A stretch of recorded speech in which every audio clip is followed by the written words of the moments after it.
Hey guys, welcome back to Olivegrey Avenue. My name's Ruth, and today I wanted to do something different. We're not doing a specific project. We are learning about tools, more specifically, how to be comfortable with them. So we're gonna start with our miter saw.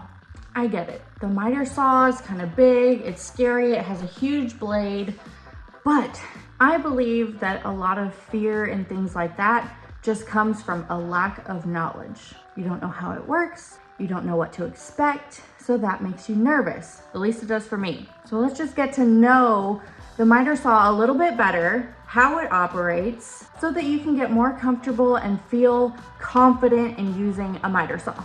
And of course, if you're not already subscribed, subscribe below and hit the bell.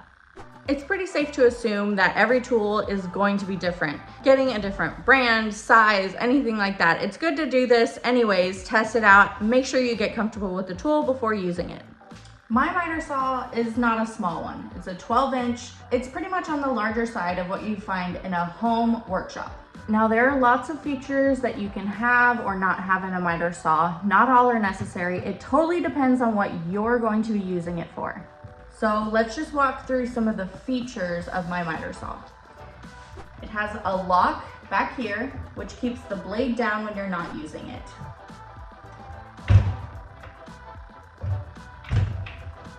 It also has a light, which I think is a very useful feature and pretty important.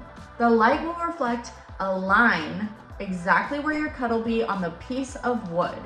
My miter saw also slides. I built this workbench specifically for my miter saw to fit on it, so I have a slider on my sliding miter saw, meaning I can just push it back and away when I'm not using it. And when I am using it, I pull it out, I lock it into place. That way I'm confident when I am sawing that it's not going anywhere. So let's get back to the features. It slides, which means it goes back and forward.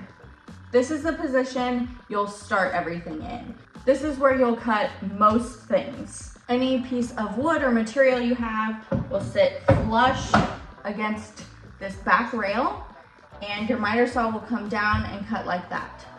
If you have a thicker piece of material like this, is when you would use the sliding function, where you would pull it out, down, and push back as you're cutting.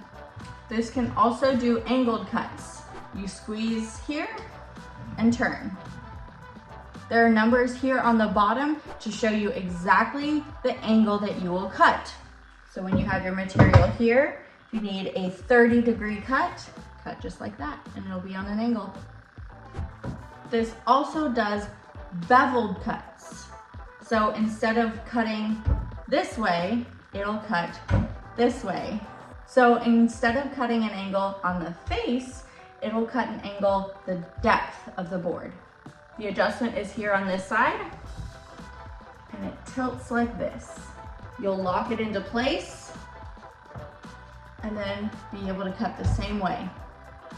If you'll notice, this shield moves as you move the miter saw down. So you don't have to touch anywhere near the blade. This automatically reveals the blade where it needs to be and protects you from it. Another thing I want to point out for you to be aware of is this green section. Mine's Ryobi, so it's going to be green. On either side of where the blade presses down, that's the no-go zone. Don't get your fingers, hair, clothes, anywhere near that, and you'll pretty much be okay. When you're cutting a piece of wood, there's this stop. You lock it into place, and then you don't have to have your hands anywhere near the blade when it's cutting. However, if you don't have that or need some extra support, you can place your hand there as long as you're a good distance away from this green section. Now that we've familiarized ourselves with the miter saw, it helps to just feel it out. As we were exploring this, I left it unplugged. So even if I press something, nothing's gonna happen. It's all safe, so I can feel comfortable in exploring the tool. So whenever I get that new tool, and don't exactly know how it'll feel, even if I've used it before, I think it's a great idea to just feel it out. Press it down, feel all the ways that the tool will move, what it'll sound like, what it'll feel like, so that when you are ready to work and do your project, you know what to expect. And that'll help with a lot of the fear that comes from power tools.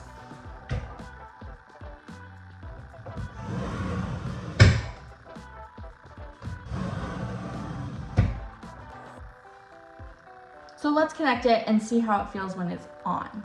Miter saws can get pretty loud, so I'm gonna use some ear protection. You'll also always wanna have eye protection when cutting. So we're just gonna turn it on, see how it sounds and how loud it is to know what to expect. On the top of the handle, there's a safety and a button to turn it on so you never get surprised.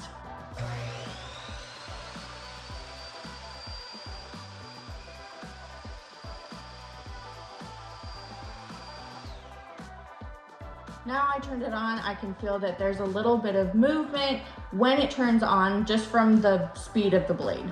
Once that happens, it doesn't move much. It's controlled. I can control it down and up, and then there's a little bit of movement when I release as well. I hope you got some helpful information from this video and you feel a little bit more comfortable operating a miter saw. I'd love to do more of these videos, but I want to see what you think and which tool we should do next. So thanks for watching and we'll see you next time. Bye.